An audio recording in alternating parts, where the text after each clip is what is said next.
Hi everyone, it's your boy Zach. So I watched the Star Trek Strange New Worlds episode 1 last night, and I gotta say, I absolutely loved it.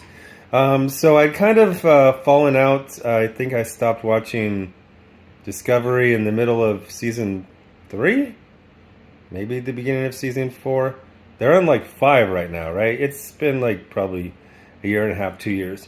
I used to drink whiskey and watch Discovery, and I called it Whiscovery.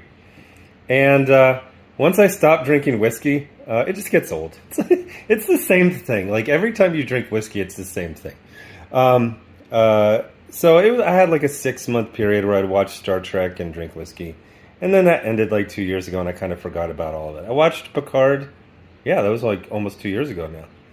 And I didn't watch the second season of Picard, so I'm kind of out. I hit up a friend, and I was like, do I need to see the last few anything? No? Okay, so I started. And I do remember Pike's storyline from, I believe, season 2 of Discovery, that he foresees his own, not death, but his paralyzation, radiation burns, just a horrific future. For some reason, and I don't know if they changed this, they changed the amount of time. For some reason, a few years ago, I thought like he only had a couple years. In this one, they say he has about 10 years. But you can tell he is stressed out.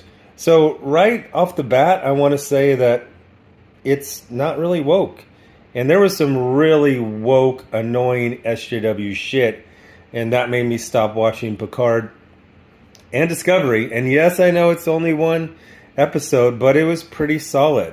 One of the things that I really noticed about this is, holy shit, did they learn how to calm down? They just have, an A plot and a B plot. I don't even remember a C plot. It's like real simple. It's like, you're supposed to be the captain. Oh, we need you to leave a little bit early. Okay, here's a mission. Okay, here's the one twist. And then this is you dealing with your emotional stuff. A couple little twists here and there. So basically, Pike is on a sabbatical. I always wonder, like, the paramilitary aspect of Starfleet is always like, you better do what we say, or you can just quit at any time. Like, what is that? Like, they could just take sabbaticals and they can basically tell the admiral, I told you this. And he's like, well, it's an order for you to go back. It's like, but I can... No? Like, what is it? It's not like the military where they can, like, put you in the brig. So Pike is at home in Alaska, I think. And he's, not dealing that great with it. He's very depressed. He's very stressed out. And then he gets a call that his number one, Rebecca Romaine, was on a mission and they disappeared. A very small mission. It's like I don't know the classes. A large ship and there's only 3 people on it. Okay. But anyway, so they go to investigate, and it's very classic. It's just like, a fairly simple story. I really liked it. Sorry about the coughing. I love Anson Mount as Pike, and for some reason, like, I think, did he have a falling out, or he kind of like put the producers on blast when he finished season 2? I think he did an interview where he's like, "Well, I'm done with that shit, never going back." But obviously, they made up. So it was kind of like, oh, I really would have liked this show about, Spock and Captain Pike and number one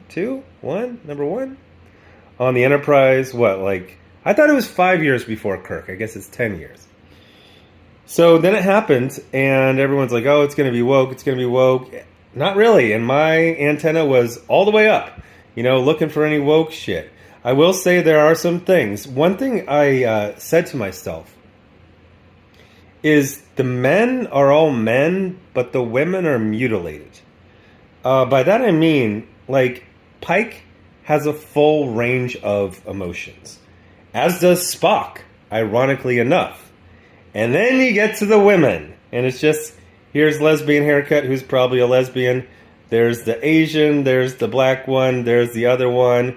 and they all have to be like missing something.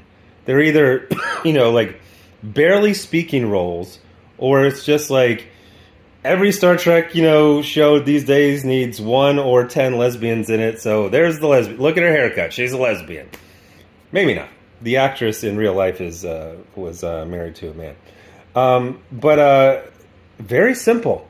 It really felt like a, second or third.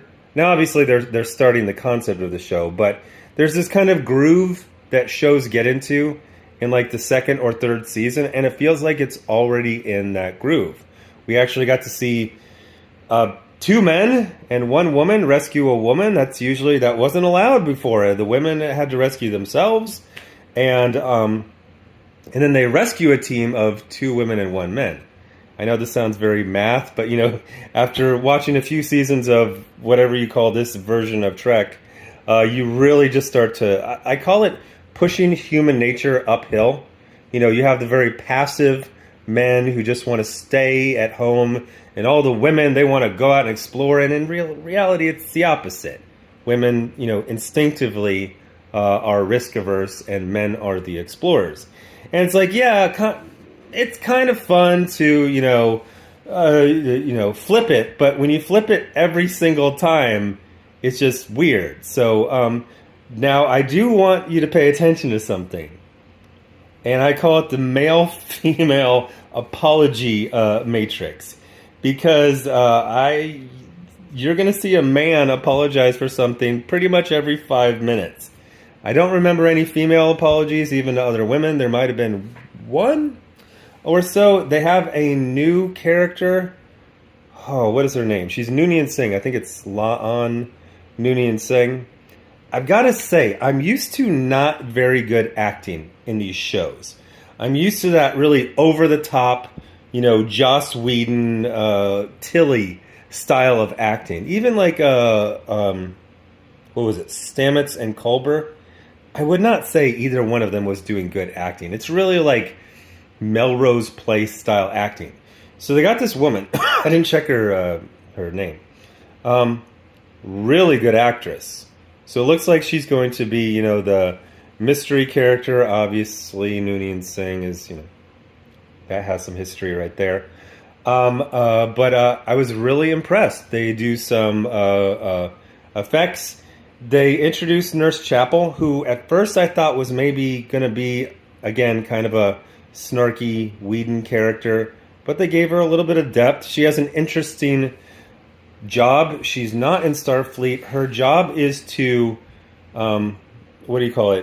mess with their genomes temporarily so that they can look like aliens and not break the General Order 1, which becomes the prime directive in this episode. So I really liked it. I really, really liked it. In fact, I liked it so much that I did something I never do. I almost never. I went straight into the next episode. So I was going to review both of them at the same time, but I don't know, man. Like, this was just good, and I really suffered through Picard. It had some good stuff in there, but when they ended with Picard died and his consciousness got put into the cyborg body of a 90-year-old man who was bald, had liver spots, and had the old man voice. Like, that was stupid. There were parts of specifically Discovery Season 1 I still contend were solid. I think I quit in the middle of Season 3. But I'm really excited about this show. The royal we. We just want, we don't want space female Jesus. We don't want humiliating our heroes. We just want cool heroes exploring the universe. That's it. Just keep it real simple. Strange New Worlds. Just go to different worlds every week. I'm fine with that. You don't need an overarching... I think they're going episodic with this show, right? It's not one overarching story. It's episodic with maybe a couple of two-parters. That's fine. That's all I need. Anyway, thanks for watching. Bye.